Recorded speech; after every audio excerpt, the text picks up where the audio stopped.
Well, hello everybody, and welcome back to Notes from the Pastor Cave, which is always filmed from the Pastor Cave. And I have to add, just as kind of a confession, kind of a thing, it's a very messy Pastor Cave. I mean, I do this in a way so that you kind of can't see below this level right here. But this room is a mess, and it frequently is.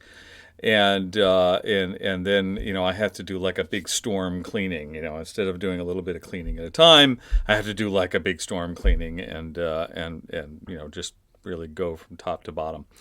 So very much in need of some attention right now. We passed a milestone last time around. I really didn't talk about, but we did our 25th video note last time around. So this will be number 26 here.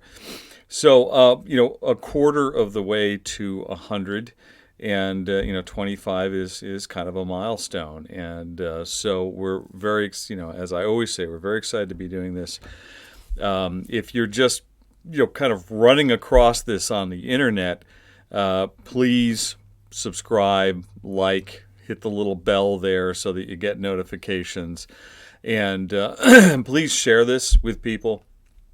We have already have way more subscribers than I ever dreamed that we would. And as I mentioned last time, international subscribers and things like that, things I never thought of when I started this. And so it's all very exciting. And it's all about you. It's if you don't subscribe, then I'm just doing this to the air. So this is terrific.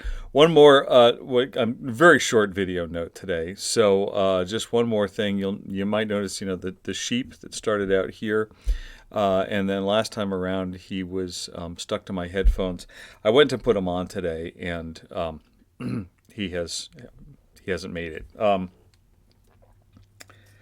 I went to put him on today, and you can see he's at the end of life here, and just is not doing well. His eye is hanging. I tried to fix it, and it really didn't. It really doesn't fix. So this is probably the last time that you will see the little sheep that never got named, because I kept asking people to name it and they didn't.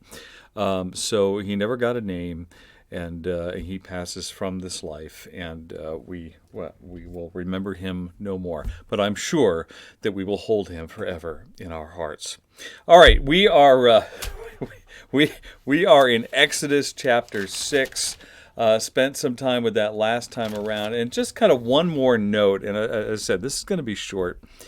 One more note on Exodus chapter 6 is that in the 26th verse, it goes through this genealogy of Moses and Aaron, and it's just kind of a reminder to us that the calling and what it is, the job that God has for Moses and Aaron is more than about Moses and Aaron, and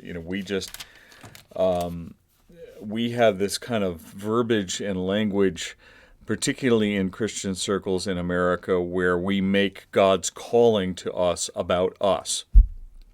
And that's a big mistake, because God's calling to us is about us in a sense, and uses us in a sense, but it's really about whoever's out there that we are to minister to, what it is that God has us to do, which is always about a soul. It's always about somebody else's soul rather than us, and usually, plural, that we are ministering to. That's why God keeps, as soon as we give our hearts to Christ, God doesn't say, "Okay, well, you're done," and translates you off to heaven. We stick around, and the reason we stick around is that God now wants to give us vision and calling. He wants to give us the vocation of who He is, and that He is not willing that any should perish. And so now we become part of God's rescue project, right? God is in the rescue business, and so we become part of that rescue project. And so at the end of this genealogy, in verse 26 of Exodus, it says, "These are the Aaron and Moses to whom the Lord said," very specific sentence here, "Bring out the people of Israel from the land of Egypt by their hosts." Okay, just it was they who spoke to Pharaoh, king of Egypt, about bringing out the people of Israel from Egypt. This Moses and this Aaron. Okay, so so in the midst of all this confrontation, okay, Moses has heard from God once. Moses has at the burning bush. He's heard from God again after he meets with the elders, and which makes it Moses and Aaron who have now heard from God. Okay, and now they've had this initial stress, this stressor, this confrontation with Pharaoh, which is dangerous business, to cross the will of a king or a Pharaoh, and then God just very much reiterates here, this is your job. This is the clarity of the vision that I have for you here. So in the midst of this confrontation, is this crisis with Pharaoh, God gives them a specific, in a sense, wider, but it's specific. It's a clearer, cleaner vision without all the long conversations. This is what you're to do. This is what overcoming in this situation is going to look like. Okay, what it's going to look like is that you're going to grab these Israelites and you're going to lead them. Out from under Pharaoh, and they're going to be set free. Okay, and it's very clear, and it's very concise. What we really need to kind of talk about here is the fact that there are seasons in our lives where God just kind of says, "Hey, trust me." And you're not like really hearing from God, and you're like, okay, has God stopped speaking to me? Does He have nothing more to say to me? What's going on? There are those seasons, okay.